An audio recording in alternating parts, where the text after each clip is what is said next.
Profesor Mirko, le presento de las preguntas conceptuales que viene a ser el desarrollo del examen de la práctica 2 de máquinas. Como definición, entonces es una máquina eléctrica que transforma la potencia eléctrica en mecánica y que también otro concepto tiene, que la velocidad de sincronismo va a ser diferente a la velocidad de rotación. Es una peculiaridad de estos motores de inducción. Como partes que tenemos el estator, que es bobinado, trifásico y núcleo. Como rotor, bobinado de halo de ardilla y núcleo. Tipos y características de rotor en cortocircuito: halo de ardilla, de rotor bobinado. Entonces, de rotor en cortocircuito, el rotor se encuentra cortocircuitado a través de anillos cortocircuitados. Y el rotor bobinado tiene accesible a los terminales del rotor. Ahí también tienen anillos colectores, escobillas. ¿Para qué? Para reducir la corriente de arranque. Y también es muy utilizado para cargas de gran inercia. Esquema pictórico.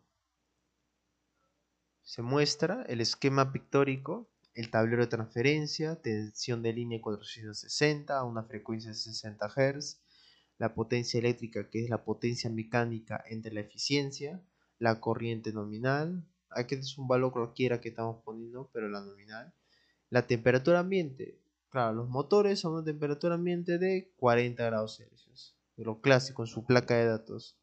Potencia mecánica 30 HP. Ya. Estamos dando un valor. Y velocidad mecánica, si es una frecuencia 60, ya, y también es de 4 polos, allá, 120 por 60 entre 4 polos, y eso sale 1800 RPM, mientras que su velocidad mecánica es 1765 RPM. Ahí se muestra la peculiaridad de una máquina asíncrona, a una altitud, claro, de 0 a 1000 metros sobre el nivel del mar. Si fuese a más, ya dependería mucho del factor K. Secuencia de funcionamiento. Entonces, la tensión en el estator genera una corriente en el estator. Esa corriente en el estator genera un flujo magnético en el estator. Y ese flujo magnético, por la ley de Faraday, va a generar una tensión inducida en el rotor. Y esa tensión inducida en el rotor va a generar una corriente en el rotor. Y esa corriente en el rotor va a generar un flujo en el rotor. Y ese flujo en el rotor, la unión de ambos flujos, de la tensión del estator y la tensión del flujo de rotor, la unión de ambos flujos me genera el torque electromagnético. Y el torque electromagnético, como estamos en régimen estacionario, entonces tiene que ser igual al torque de la carga. Y como son en ambos sentidos, son en sentidos opuestos. Ya. Y en la operación del motor síncrono, acá tenemos su solución. Datos: corriente de 200 amperios, tensión 20 kilovoltios y un factor de potencia de 0,6 en adelanto. La potencia activa y reactiva que consume el motor, factor 0,6. Hallamos el ángulo, el angulito hallamos, que es importante, que es coseno inversa de 0,6, que sería 53,13. Potencia activa, lo clásico, raíz de 3 por tensión de línea, corriente de línea por el coseno phi. Entonces multiplicamos. Tensión de línea, ¿cuánto me dice el problema? Ya, es 20.000. Entonces sería 20.000 por 200 y por el factor de potencia de 0,6. Y nos sale, claro, ya acá expresado, 4,16 megawatts. La potencia reactiva, entonces viene a ser raíz de 3, tensión de línea, ya, 20.000 kilovolts, corriente línea 200 y el seno de phi, el seno de 53,3 o simplemente 53, que viene a ser 4 quintos, y eso es 0,8. Entonces, y el resultado vendría a ser 5,55 megabar.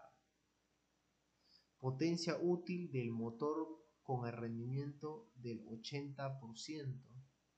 La eficiencia es igual a 0,8. Entonces, ¿qué dato tenemos? Si nos pide la potencia útil, entonces allá necesito la potencia eléctrica. Con que haya la potencia eléctrica, ya estaría hallando la potencia útil. Entonces, la potencia eléctrica que me salió viene a ser 4,16 megawatts. Entonces, lo voy a multiplicar por el rendimiento de 0,8 y me sale 3,33 megawatts. ¿Y qué dice? El valor, ahora la C dice, el valor de la fuerza contraelectromotriz. Entonces, acá qué dice, ya, es, vamos a ver acá, por fase, si la reactancia síncrona por fase es de 0, y resistencia despreciable. Con que basta que yo analice, son en sí, como en el estator, están conectados tres impedancias, pero con que analice una fase, para mí es suficiente, porque simplemente lo multiplicaría por 3, nada más. Nada más simplemente. Mi análisis va, podemos decir, en un monofásico, o por fase. Ahí va el análisis. Entonces viene esa tensión de línea. Ahora, hay un dato importante que acá dice, está conectado en estrella. Ya, entonces tensión de fase aquí viene a ser igual a la tensión de línea entre raíz de 3. 20.000 entre raíz de 3 sale 11.547 volts. Ahora, como la corriente línea es igual a corriente fase en una conexión estrella, entonces viene a ser igual a 200 amperios. La reactancia síncrona es igual a 8 ohmios. Entonces, para hallar la fuerza contraelectromotriz, entonces necesito la tensión del terminal, pero por fase. Y eso ya lo tengo. Menos la corriente de fase, que es 200, por la reactancia síncrona, que es 8. Si hubiera resistencia, se añadiría una componente acá real, bueno, una componente real más la J que sea imaginario. Pero en este caso, para facilitar el cálculo, lo hemos puesto así. Entonces operamos y nos sale 9,95 volts. Entonces el ejercicio 3. Ya, el ejercicio 3 nos dice. Ya, el ejercicio 3 nos dice. Un motor síncrono trifásico de 100 HP y de 3000 voltios desarrolla una potencia mecánica útil de 90 HP con un rendimiento del 90% y al mismo tiempo actúa como compensador de potencia reactiva cediendo una potencia de 60 kbar. Calcular el factor de potencia del motor e intensidad de corriente absorbida. Entonces, todos estos datos los tenemos acá. Factor de potencia. Ya, a ver. Nos piden el factor de potencia del motor. Entonces, esto lo vamos a hacer de manera secuencial hasta lograr el objetivo. La potencia útil nos da de dato que es 90 HP, entonces sería 90 por 746, ya que un HP vale 746 watts. Y multiplicando nos sale 67,14 kilowatts. La potencia activa total considerando la eficiencia al 90%, entonces sería la potencia útil entre rendimiento, nos sale 74,6 kilowatts. El cálculo de la potencia aparente, entonces nos sale así, que la potencia aparente es igual a la raíz. Bueno, simplemente Pitágoras, ya se acabó. Entonces tenemos P y nos da Q de dato, entonces P al cuadrado más Q al cuadrado tengo S. Y una vez que tengo S y tengo P, ya simplemente sería la división y con eso hay el factor de potencia. Ahora el otro, la B. Intensidad de corriente absorbida. Entonces S viene a ser igual a la raíz de 3 por la tensión y por la corriente. Entonces despejamos, la corriente es igual a la potencia aparente raíz de 3 por tensión. ¿Cuánto nos salió la potencia aparente? 95,73 entre raíz de 3 por 3000. Y nos sale 18,42 amperios. Ya en el problema 4 ya tenemos que en el caso, ¿no? Ya la potencia eléctrica viene a ser raíz de 3, tensión de línea, corriente en línea por el factor de potencia. Tensión de línea, hay dos tensiones. El mismo problema nos da 380 y 660, pero ¿qué dice?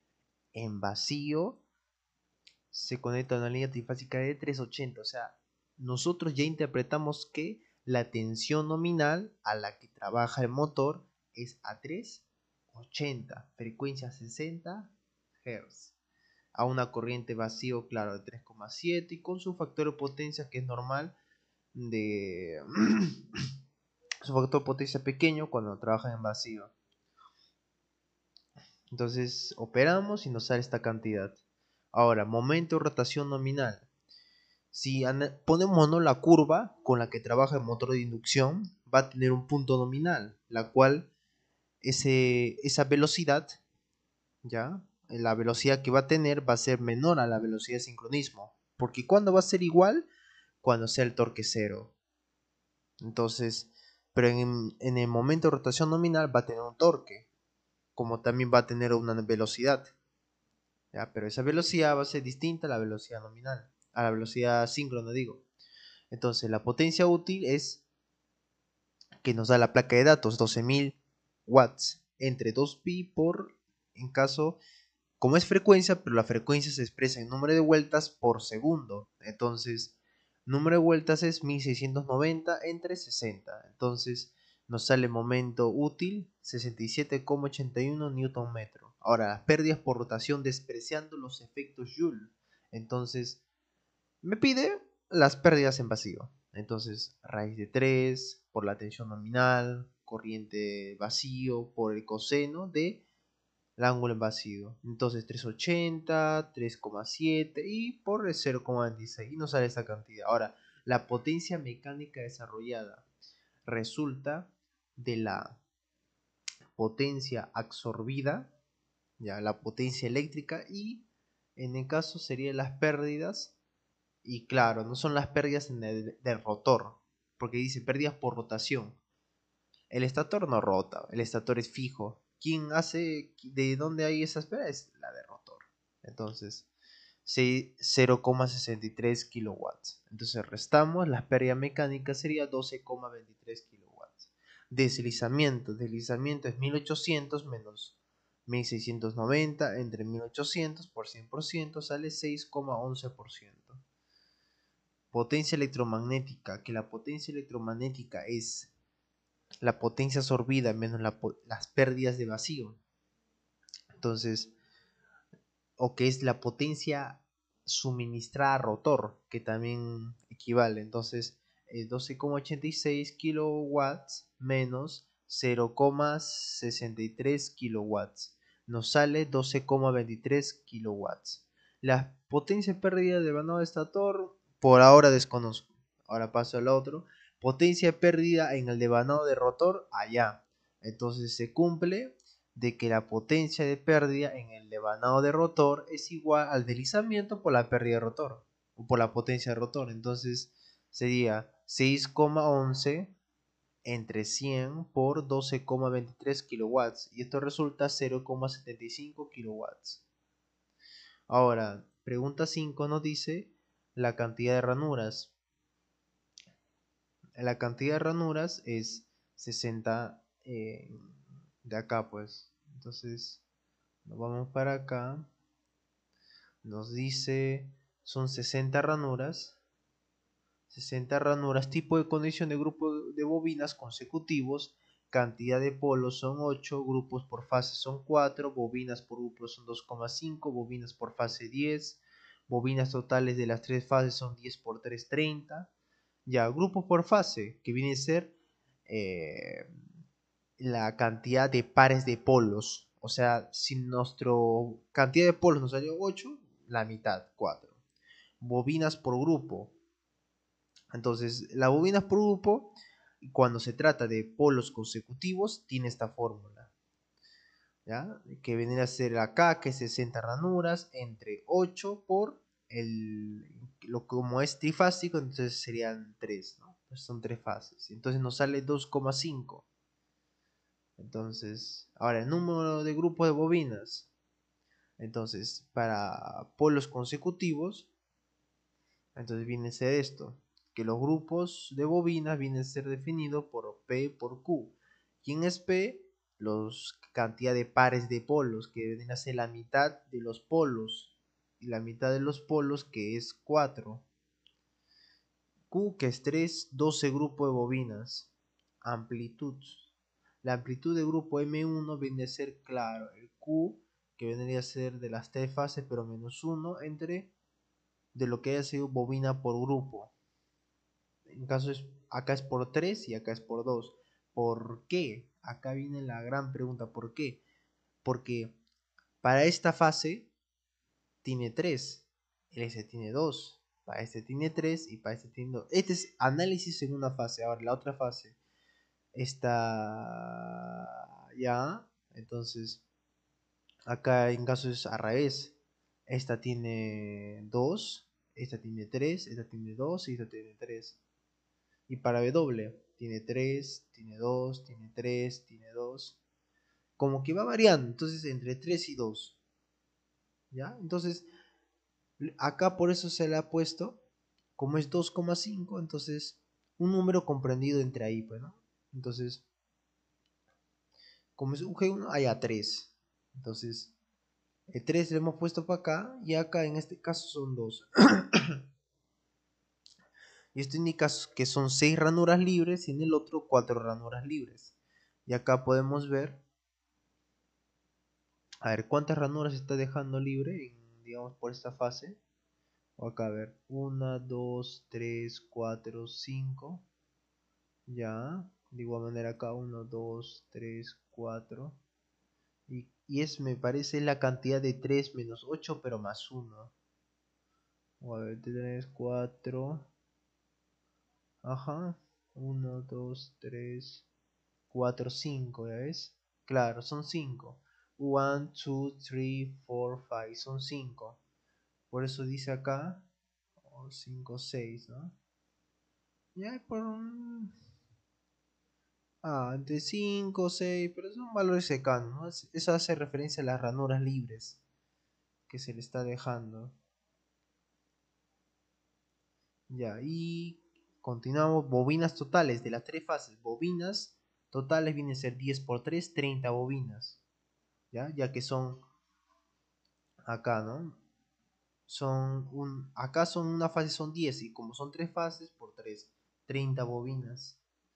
Distancia entre el principio de fases tiene esta fórmula, entonces viene a ser las 60 ranuras entre 3 por la cantidad de pares de polos, que es 4. Entonces 60 entre 3 por 4 sería 5 ranuras. Así que, ¿qué dice eso? De que si acá inicia en 1, entonces la otra fase va a empezar en 6. 5 ranuras libres, dice. Entonces 2, 1, 2, 3, 4. Ya, bueno, uno más.